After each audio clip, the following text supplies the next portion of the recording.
like the tissues of a villager. Yeah, exactly. Everything has been thought of. Yeah. Hello, good afternoon. Is the microphone working? Everyone can hear? My name is Daniel Medin. Thanks for joining me. Delighted to have this conversation now with Monika Sznajderman, and it's still not working. 1, 2, 3, 4. That sounds positive. Yes. Good. My name is Daniel Medin. Thank you again for joining us today. It's really a delight to be here with Monika Sznajderman and Maria Stepanova to talk about their books. Monika Sznajderman, a writer and editor. Maria Stepanova, a poet, an essayist. And they've both produced family histories in recent years that are quite fascinating for the parallels that they share together, and not just with the difficulty in actually translating the titles or creating the genre. Both are telling family stories, but finding interesting formal ways to do it. And in telling the stories, they're trying to also account for things that are unsaid, account for information that is in fact missing from the family histories. So one is called, in French it would be Faux poivre, so I'm not going to try to translate it into English at the moment, and that's, and In Memory of Memory was the English translation of Stepanova's book, and they're both devoted to histories of everyday people whose lives are not usually those who appear in any kind of official records. And as such, they've been woven together from different forms of documentation. Sometimes they are public forms of documentation. Sometimes they are private. Sometimes the sources are oral. Sometimes the sources have been written. And yet much of the stories that appear in these books have been taken out of the darkness and the gaps. And there's an uncertainty that pervades throughout these narratives, partly because they're stories that haven't really been told, or that usually are not visible to the larger public. And so my first question, I just wanted to begin by asking how you went about collecting the materials, finding the method for trying to compose a story about the past, about your families, in which you don't have extensive information. Leave it at that. Monika? Okay, thank you. Good. Thank you for coming. Thank you for inviting me here. I'm an anthropologist, cultural anthropologist and I'm not a writer, a fiction writer. The only way I could call my prose, my book, the documentary prose or the anthropological prose, and it's based on documents. It's based on what I could find. And the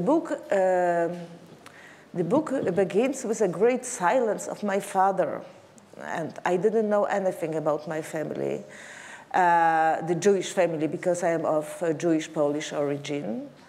And this is about, the book is about those both origins of mine. And one day, something like 10 years ago, separately,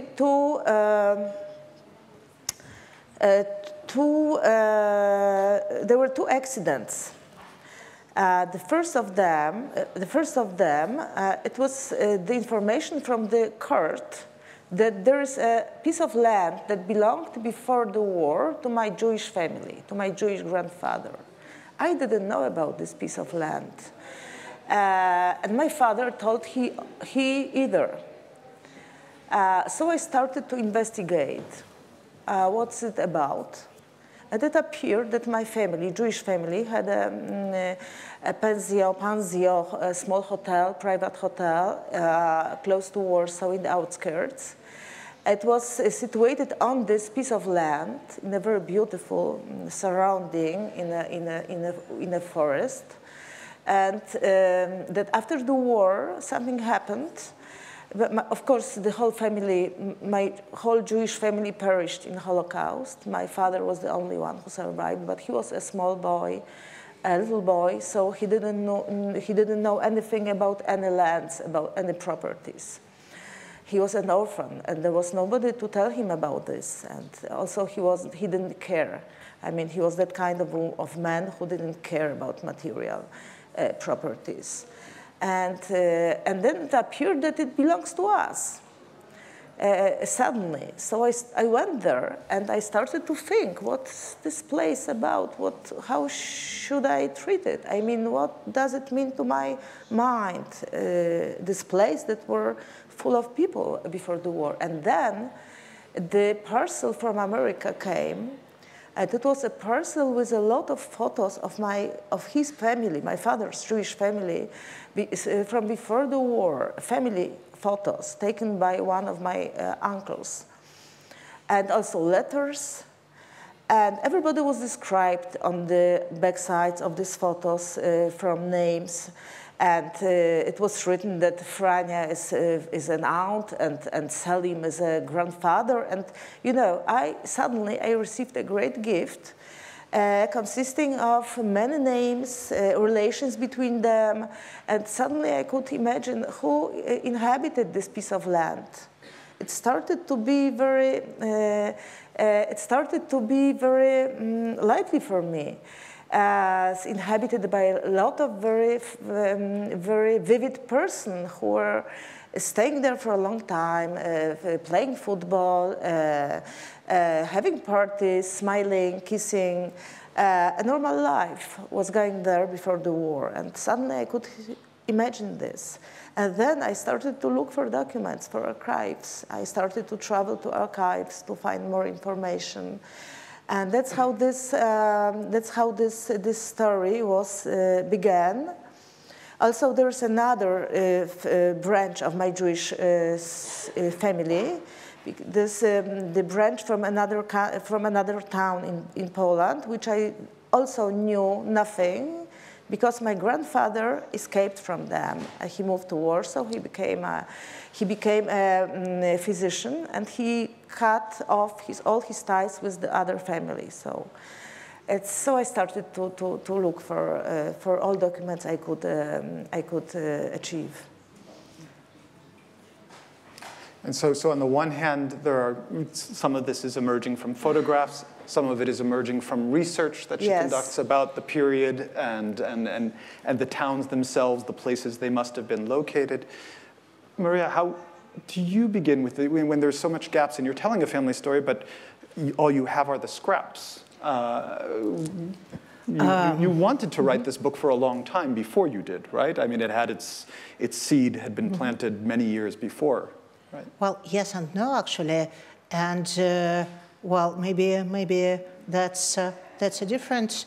But what I wanted to say is, wow, because this story is breathtaking. Suddenly, having to face your heritage in a completely different way. My story was a bit different because, well, I think that after all the catastrophes of the 20th century in Europe, not every single person is lucky to have a complete familial archive. It is more a rare thing, right? And, well, for instance, I have a German acquaintance whose grandparents came from Poland, from Wrocław. It was formerly Germany, and they had to flee the city after the Soviets took over. So what they have as memorabilia is 2 photographs and a silver spoon. Not a lot.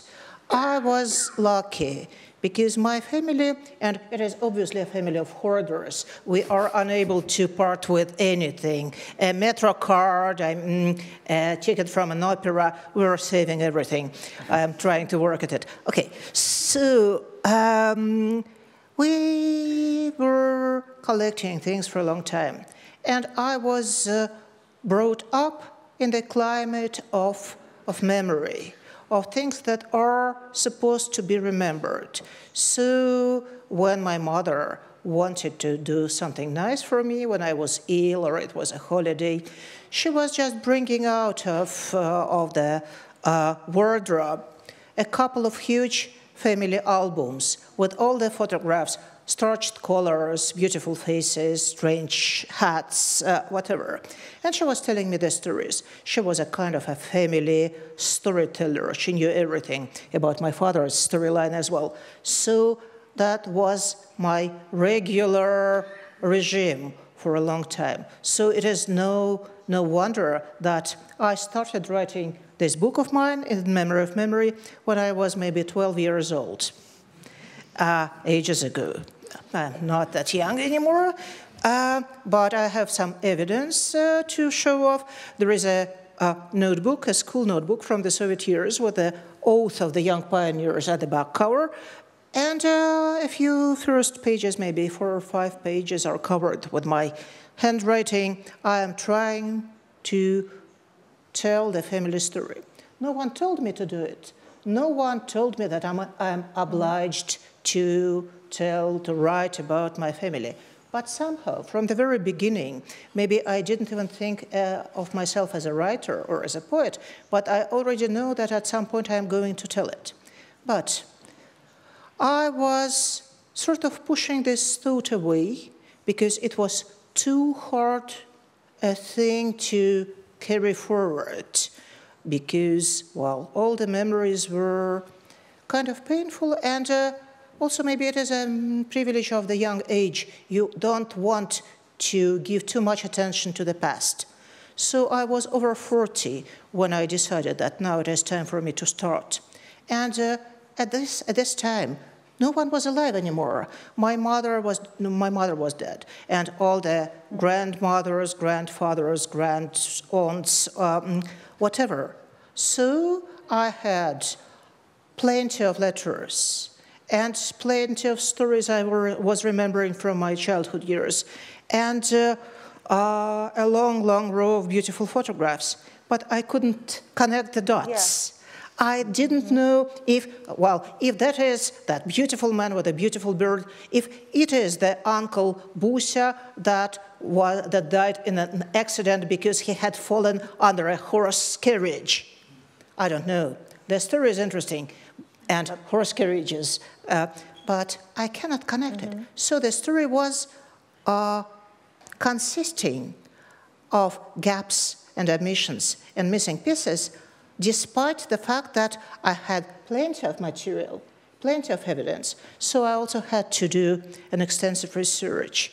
And it brought me to Kherson, the city at the south of Ukraine, where my great-grandparents used to live.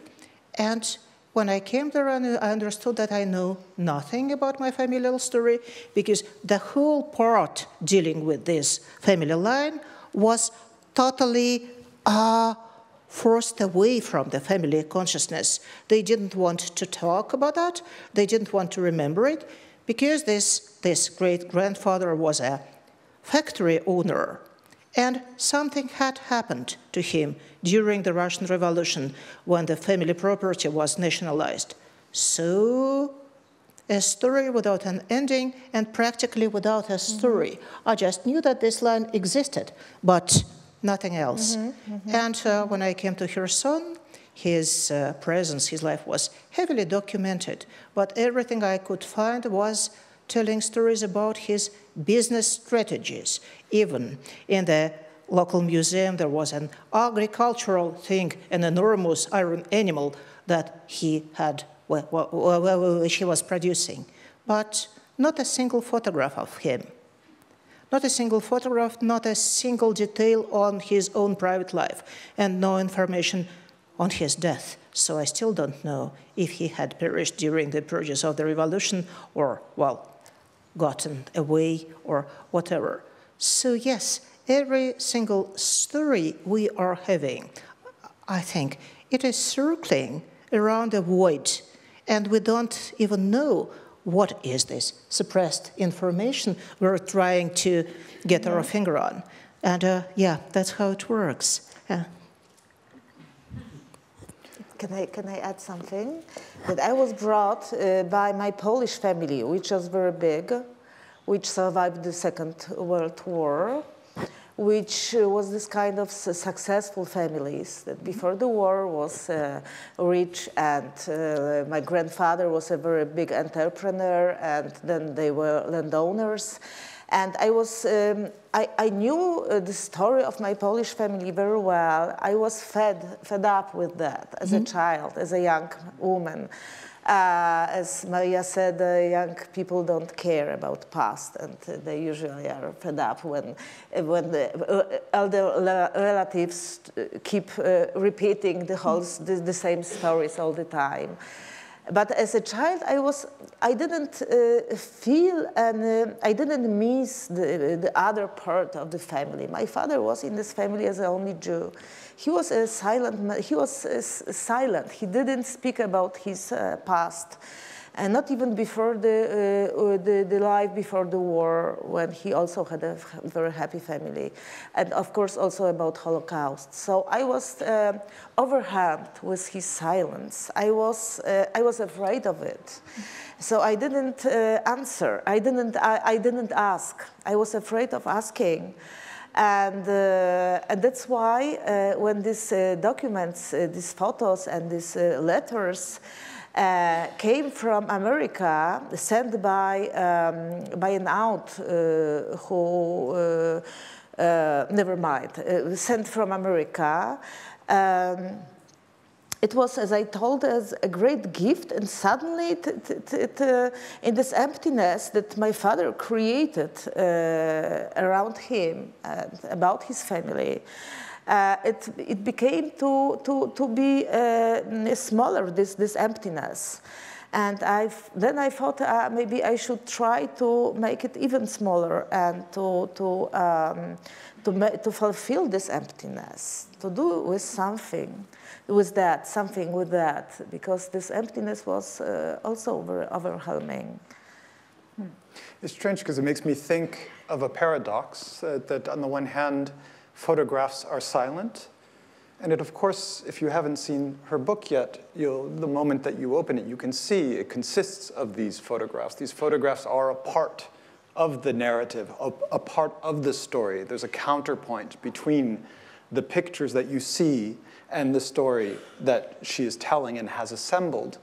And I suppose I'd be curious to hear, because photography plays such an important role in, I think, both of your books. You both quote Susan Sontag at different points on photography. There's an awareness of, there's a philosophical or conceptual examination of photography in your work. And I'd be curious to know about the moment that you thought about, for example, Monika, incorporating these pictures into the work, making them a part of the book itself. You're a publisher. You know that it's expensive to reproduce photographs. This is prominent. They are really a part of the book. It's impossible to imagine the book without the pictures. And they appear, I should add, with the comments and notes of the relative from the United States who sent it to you. So you can see the numbers, you can see in English, actually, in many cases with the Polish names, like this person number one is this person number two is that person. Can you say something about the moment where you felt the thinking between that inclusion?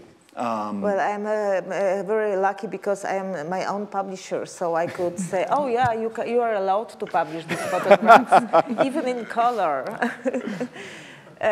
So I think they are very important for this narration. And besides, you know, one of the main topic of this book is to commemorate these people who were completely, you know, unknown. Although my grandmother, Jewish grandmother, was writing as an amateur, but she was writing and sometimes publishing. But apart from that, they were, you know, they perished. There was no trace after them in the world. especially after my younger brother of my father, who died when he was, I think, 11. In Treblinka. So it was my topic that their faces are being seen by people, that they really existed. They had their lives like we have ours. And I couldn't imagine this book without photos. They are, you know, this book was written thanks to them. And as mentioned, they do speak in a certain way, and in different ways, in the sense that you begin to get a feel for the personalities. Yes. And you see them as they grow. And it's often, I should mention that the structure of the book, which is also quite fascinating, which has to do with the two different strands of your family. Yeah. That on the one hand, you have the Jewish side of the family in the first half of the book, in which there are very few written documents. And so you have the photographs as well as quotations from oral histories and kind of contextualizing information. The second half, you have much more material to work from. You have, because this is landed gentry, this is a kind of, you know... Can I say something?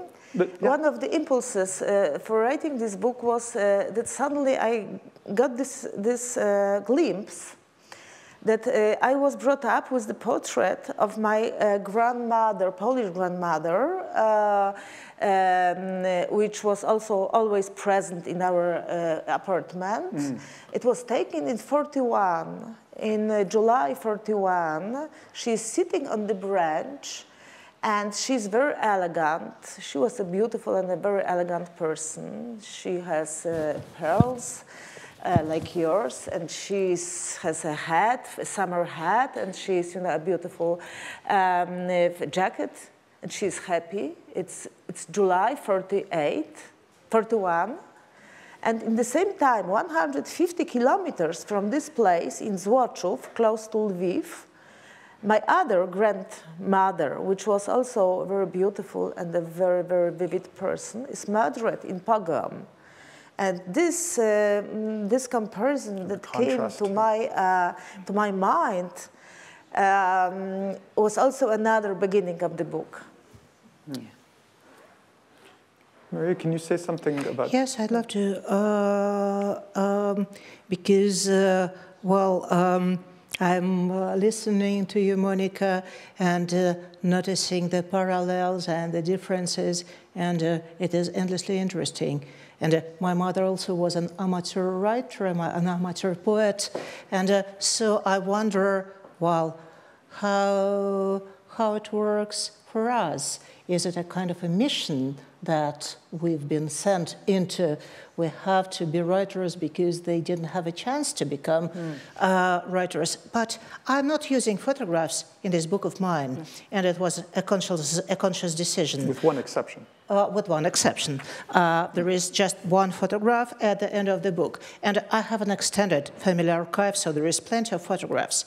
But my story is similar and different simultaneously because, again, with a few exceptions.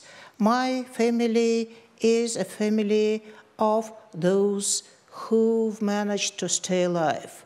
So they were leading their quite secluded little lives on the margins of history. And that makes them a tricky subject for description, because why would I want to tell their lives? And what is so interesting in their lives? Nothing, well, worthy of mentioning, luckily, didn't happen to them. They did survive. They were living. They were, well, engineers, architects, doctors, whatever. And they were making significant efforts not to become too visible, because it was a safety tool. If you are small enough, invisible enough, non-interesting enough, you are more, well, more easy to stay alive. But being interesting is something that helps a person to get into the book, right? The books are written about interesting people. And when, well, for instance, we're reading someone's biography, Musil or Kafka or whatever. There is a couple of chapters in the beginning about the parents, and everyone is eager to go through them because, well, they are the non-interestings. The only interesting thing is, well, when Kafka appears, when Kafka arrives. And so how you're supposed to tell the story of people who are so uninteresting. And still you love them with all your heart, and you want them not to be forgotten. And another thing, if you know that a few generations of your family had been, maybe consciously, maybe not, but they were taking efforts not to become visible, writing about them means bringing them to visibility, bringing them into the spotlight. Is it a moral thing at all?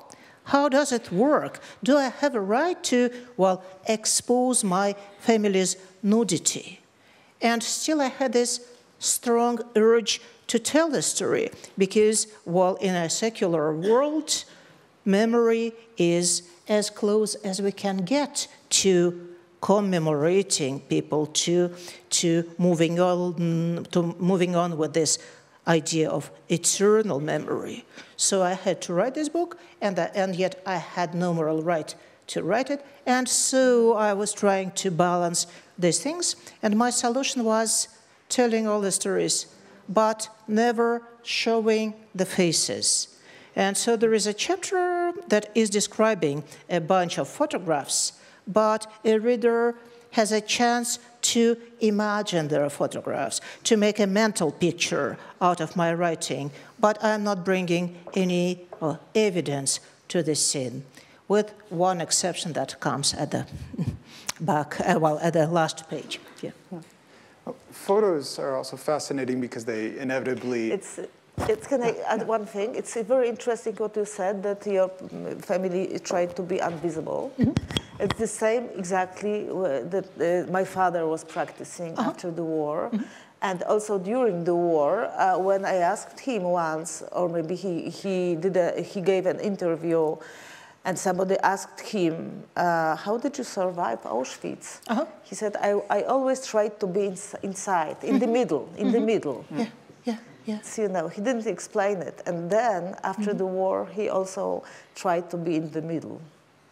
And he didn't tell anything by taking an initiative. So you had to take the stories out of him. Yes. I mean, I brought him these stories. Mm-hmm. He didn't know anything, and there was a physiological and psychological mechanism of killing these memories in the mind of a very, very much traumatized person. So I gave him this story, but he was ready to accept it. He was ready. So he was. He didn't refuse to read. No, I asked him, and he was very happy I did it. Mm-hmm. Mm-hmm. I was thinking about photographs the way that they capture a moment that is fugitive, that disappears, and they're fleeting, and that the photographs continue to exist long after that moment has passed. And it makes me think of something that came up. I mean, Alicia was talking about the boots and the place of objects that are invested with our associations, with our memories of the people who have left them behind. And that seems, certainly in the Russian edition of your book, that was on the cover, it's these little figurines, which play, it seems to me, an important figurative or metaphorical role in the book. Could you maybe say a word about these and what they mean to you as a kind of, well, I can describe them, but I would prefer to hear you explain their importance to you as a symbol, as of objects and it was actually an accident, and I guess when a person starts a writing project or an art project, it always amounts to, well, a lot of accidental things happening that come out to be not so accidental. That's the time that is really dense with things happening and meanings, well, unfolding. And so I was researching for this book of mine, And I bought a tiny China figurine on the flea market, very small, like 1-inch white china, and it was badly damaged. A smallish, very, very, very, very simple figurine depicting a child, maybe a boy, maybe a girl. It has curls, and one leg and part of an arm was missing. And so I asked the seller if she has any figurines like that would be intact. And she said no, of course, because that's the point. These figurines were produced in Germany, and after 2 world wars and several rounds of bombings, they all were sort of disintegrated. They were missing body parts, heads, feet, fists, whatever. So they were damaged by definition.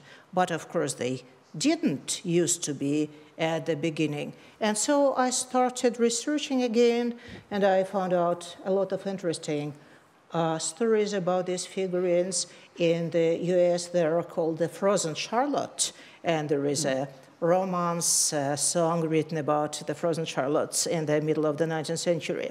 So that is a long-going story. But for me, this simplest, very plain, and badly damaged, distorted, almost ruined figurine, still bearing all the human features. For me, it was symbolic on many levels.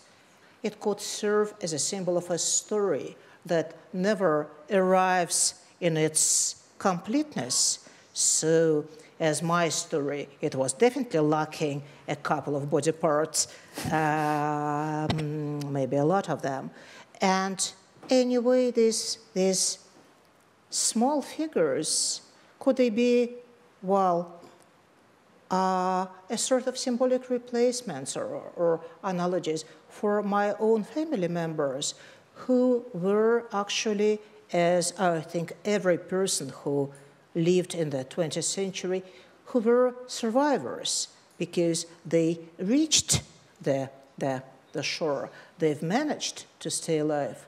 But, well, it was happening, and I was writing it in a different time frame, back in the times when I used to think that we are living in the post-catastrophal society.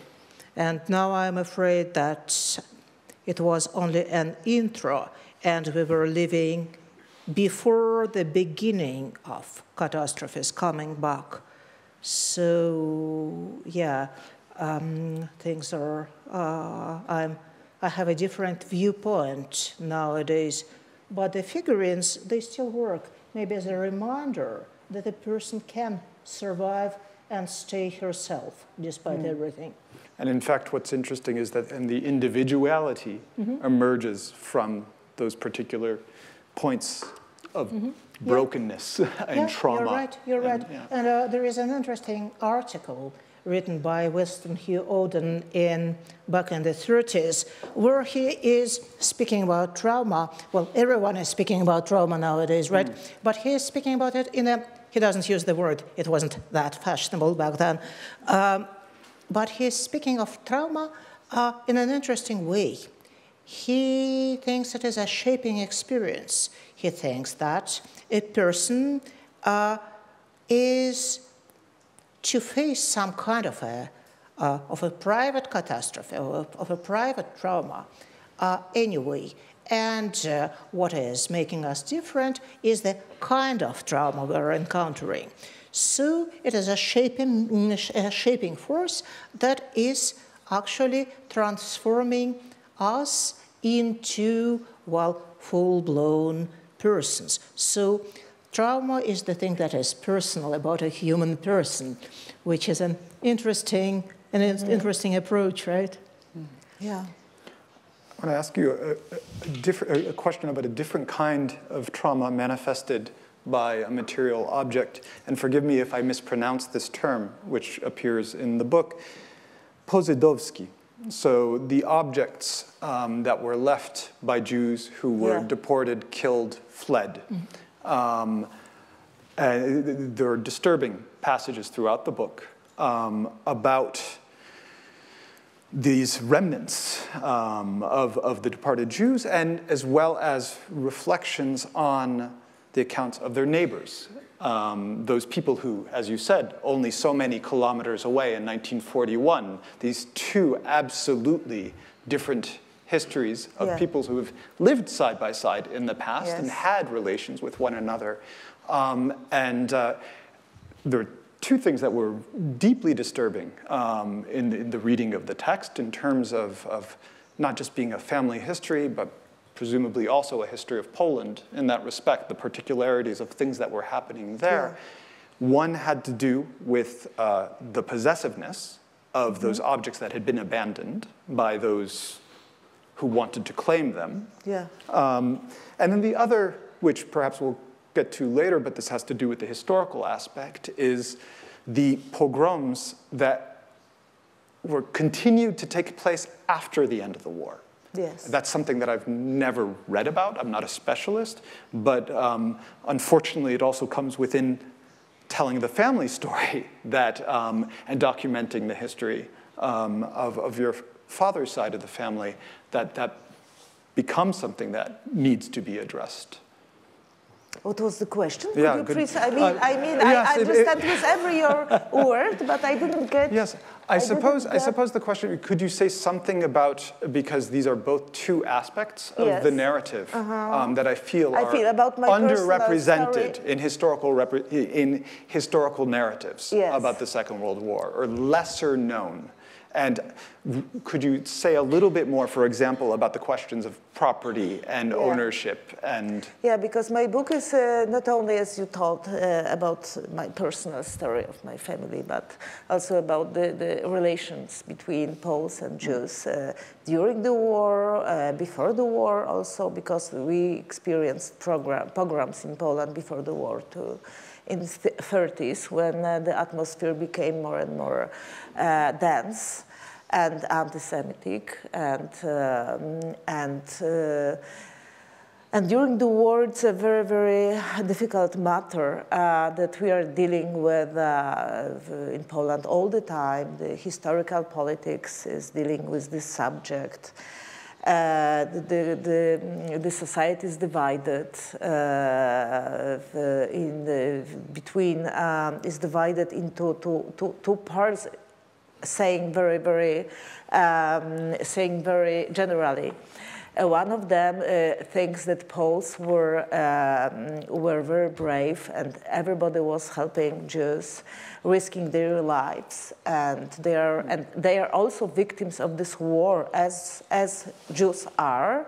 And the other part, it's much smaller, of course. It's aware of the historical context, and they know that there was anti-Semitism in Poland also during the war, that a lot of people were the majority of people was indifferent, completely indifferent to Jewish faith. I am describing it in my book, and a lot of them was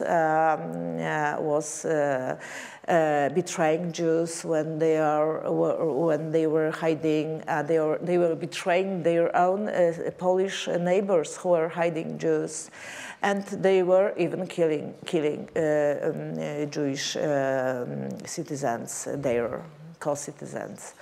And also after the war, there were pogroms in Poland. One of them, in Radom, a small city where the other part of my father's family survived, was living. One guy, with a cousin of my father, survived, but in Radom in 1945, something like a small pogrom also took place, and after this, he and his wife left Poland, never came back again, as the majority of Jews who left Poland after the war, they used to never come again. The majority of them, they were so much hurt. And also, there's, of course, another problem with properties, Jewish properties that were taken by Polish citizens very often, Polish neighbors very often, even before these Jews died, even before they were murdered.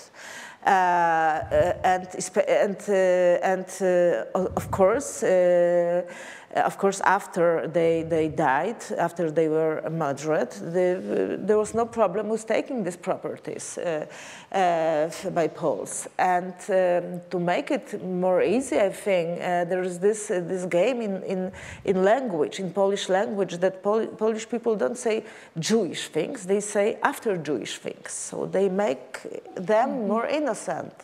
I can believe that they feel more innocent saying that it is after Jewish thing, after Jewish house, after Jewish clothes. Polish houses are full of Jewish properties, are full of Jewish pots and blankets and candles and many other things, tables. But people are ashamed, of course, and they not very now they are ashamed. They don't admit it publicly. But it's always more easy to say it's after Jewish than it's Jewish. It's simply Jewish. But also the same was in German. It was Germans in the western part of contemporary Poland, like in Wrocław and other things. It was also called after German. Oh, that's interesting. Yeah, we published a very good book on that, which is called After German.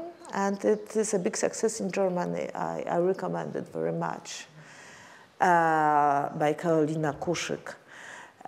So it's a kind of psychological work done on language and on your mentality to say that something is after Jewish, not Jewish, but after Jewish. They are gone. Nobody stayed here, so we can take it. It's after Jewish. They are not here anymore, any longer. I have so many more questions, but I feel like I need to be fair to the audience, who probably has several as well. And so if there's somebody who would like to ask a question, Monika or Maria, this is a good moment.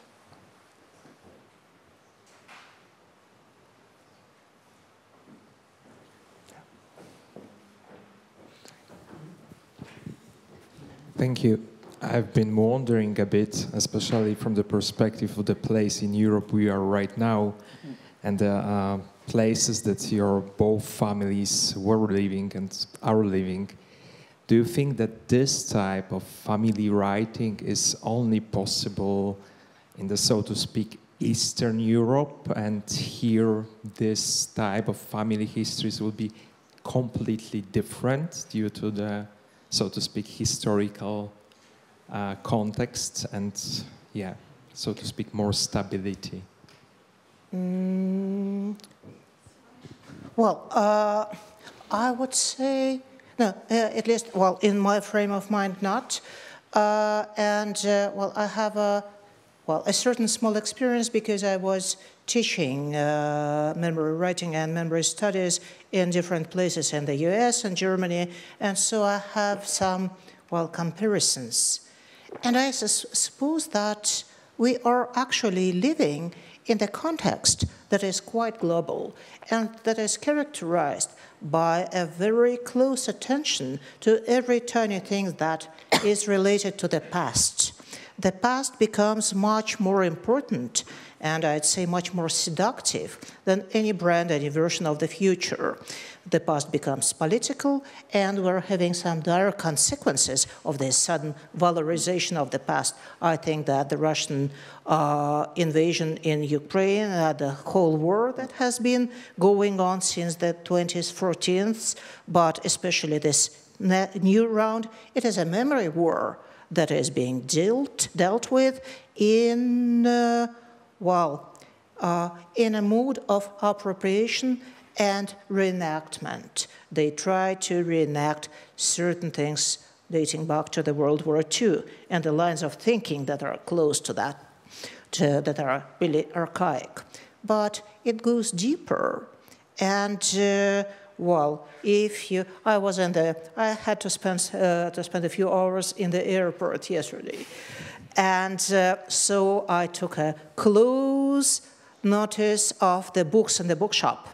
So if you're comparing it with what it used to be 20 years ago, when it was, well, mostly the fiction, mostly the bestsellers, mostly translated from English, now you are having a huge shelf of books that are mostly nonfiction, a good 50% fiction, 50% nonfiction, and the majority of it is dealing with the past, this way or that. It is interesting. And I'd say that this formative catastrophe that Odin was describing, in a way, it left its imprint on every European country in a different way, in different places. For the Great Britain, for instance, for England, it was the First World War, when the majority of youngsters went to the battlefield and perished. For Germany or for Russia, for Poland, I'd say it is the Second World War and the Holocaust. It goes different, but the attraction that is almost sinister and the interest is the same.